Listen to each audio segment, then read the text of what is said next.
Sugar से इतनी भी क्या प्रॉब्लम? बचपन में हम भी तो कितनी शुगर खाते थे। चॉकलेट, कैंडी, जलेबी सब खाते थे। हमें तो कोई दिक्कत नहीं होती थी। Hello parents, my name is Sanam Khan and I am a special educator. पहले के टाइम पे हम शुगर का इंटेक बहुत रेयरली करते थे। लाइक कोई ओकेजन है या कोई गेस्ट हमारे घर पे आया या फिर कुछ घर में स्पेशल मम्मा ने गाजर का हलवा बनाया है तब, राइट? या फिर स्कूल के टाइम पे किसी बच्चे का बर्थडे है तो हमें टॉफी मिल गया, चॉकलेट मिल गया, तो उतना ही हमारा शुगर का इंटेक होता था। और उस टाइम पे प्लस पॉइंट एक और था कि उस टाइम पे फिजिकल एक्टिविटी बहुत थी। लाइक स्कूल से घर आए तो तुरंत तुरंत हम बाहर चले गए खेलने के लिए, या फिर शाम के टाइम पे तो फिक्स था, लाइक 2-3 घंटे तो हम बाहर घूमने जाएंगे, खेलने जाएंगे ही जाएंगे। खेल में इधर से उधर भाग रहे हैं, कभी इसके घर जा रहे हैं, कभी उसके घर जा रहे हैं। तो जो भी शुगर का इंटेक होता था ना, तो वो फिजिकल एक्टिविटी से बैलेंस हो जाता था, राइट? बट आज की मेजर प्रॉब्लम क्या है? शुगर जो है वो हर चीज में छुपा है। वो चिप्स का पैकेट हो, आपका टोमेटो सॉस है, आपका कोल्ड ड्रिंक है, पिज्जा है, बर्गर है, इवन चॉकलेट वॉकलेट तो है ही है।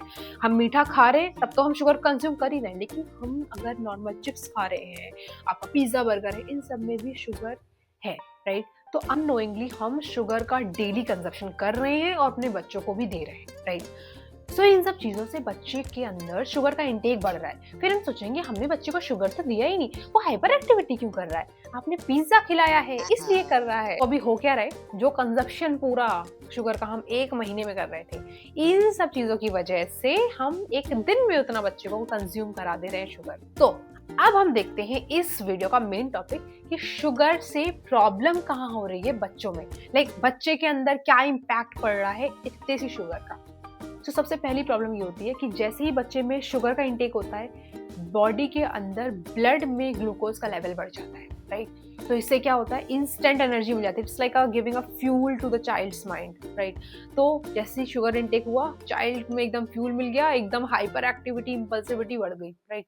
तो इससे हुआ क्या, पहले ही बच्चा जो था हाइपर एक्टिव था, अभी उसकी एक्टिविटी और ज्यादा बढ़ गई है, उसका अटेंशन स्पैन और कम हो गया, राइट? तो इन शॉर्ट, ग्लूकोज बढ़ा, आपकी जो क्विक एनर्जी थी वो बढ़ गई, बच्चा हमारा इम्पल्सिव और हाइपर एक्टिव हो गया। दूसरी प्रॉब्लम क्या हो रही है, जो एनर्जी का स्पाइक आया था, जितनी स्पीड से आया था ना उतनी स्पीड से अब नीचे गिरेगा, राइट?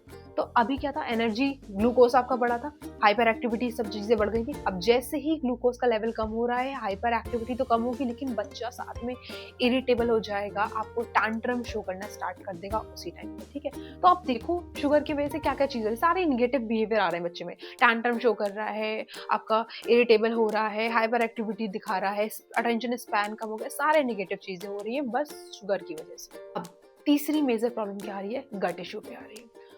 ऑटिस्टिक बच्चा हो, एडीएचडी हो, गट इश्यूज पहले से रहते हैं, अब शुगर की वजह से वो चीजें और बढ़ जाएंगी, राइट?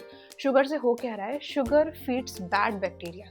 बैड बैक्टीरियाज क्या कर रहे हैं, आपके गट्स में प्रॉब्लम कर रहे हैं। गट्स में प्रॉब्लम होने की वजह से बच्चा डिस्कम्फर्ट फील कर रहा है, और उस डिस्कम्फर्ट की वजह से बच्चे में बिहेवियरल इशू आ रहे हैं। तो मतलब शुगर की वजह से बिहेवियरल इशू भी आते हैं। सिंपल सी बात है, बच्चा डिस्कम्फर्ट फील करेगा, बच्चा रिएक्ट करेगा, लाइक कुछ भी, रोएगा, टैंट्रम शो कर रहा है, कुछ भी कर रहा है। पेरेंट्स सोच रहे हो सकता है सेंसरी प्रॉब्लम है, हो सकता है कुछ और प्रॉब्लम है। सोचो प्रॉब्लम कहाँ पे आ रही है, उनके डाइजेशन में प्रॉब्लम आ रही है जिसकी वजह से बिहेवियरल इशू आ जा रहा है, या फिर कुछ भी XYZ बच्चे में टैंट्रम, हाइपर एक्टिविटी बढ़ रही है, किस वजह से? डाइजेशन में प्रॉब्लम की वजह से। दूसरी प्रॉब्लम क्या आ रही है, शुगर इंटेक की वजह से न्यूट्रिशनल फूड में इंटेक बच्चे का कम हो गया है। कैसे? देखो बच्चे वैसे भी बहुत चूजी होते हैं खाने में, ठीक है?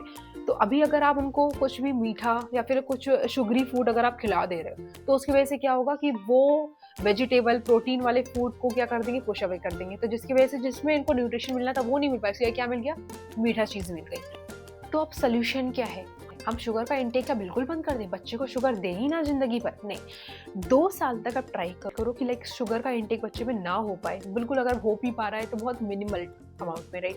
फिर उसके बाद में भी धीमे धीमे थोड़ा थोड़ा इंटेक कराओ। ये नहीं कि लाइक सब चीजें आप देख रहे हो, बहुत हर चीजें आपको भी चूजी बनना पड़ेगा, राइट? लेकिन अगर बच्चे में हाइपर एक्टिविटी और ऑलरेडी है तो आप ट्राई करो कि अब बच्चा ऑटिस्टिक है, ADHD है, तो आप शुगर का इंटेक बंद ही कर दो। तो अभी मेन कंसर्न ये है कि लाइक जो वर्ड है शुगर, ये सिर्फ शुगर तक लिमिटेड नहीं है, इनमें सारी चीजें आ जा रही हैं। जिन भी चीज़ों में sugar as a ingredient use हुआ है, उन सब का आपको कंजप्शन बहुत ही लिमिटेड अमाउंट में कर देना है, राइट? एंड पहले के टाइम पे हमारा फिजिकल एक्टिविटी बहुत ज़्यादा था, तो अभी के टाइम पे क्या हो रहा है कि बच्चा फिजिकल एक्टिविटी बिल्कुल ज़ीरो हो चुका है। घर में बैठा हुआ है, फ़ोन लेके बैठा है या फिर घर में ऐसे ही बैठा हुआ है, घर में ही थोड़ा बहुत खेल रहा है। फिजिकल एक्टिविटी के नाम पे बस वो इधर रूम से उधर रूम तक जा रहा है बस, ठीक है? तो ये ट्राई करो कि बच्चे का फिजिकल एक्टिविटी बढ़ जाए। शुगर का इंटेक चलो थोड़ा बहुत हो जा रहा है कहीं न कहीं, तो कम से कम फिजिकल एक्टिविटी से वो बैलेंस हो जाए, ठीक है? सो इन अपकमिंग वीडियोज़ मैं आपके साथ में शेयर करूँगी, अगर बच्चे में हाइपर एक्टिविटी ऑलरेडी बढ़ गई है, तो अब किस तरीके से हम उसको रिड्यूस कर सकते हैं, क्या-क्या एक्टिविटी हम बच्चे के साथ में कर सकते हैं, राइट?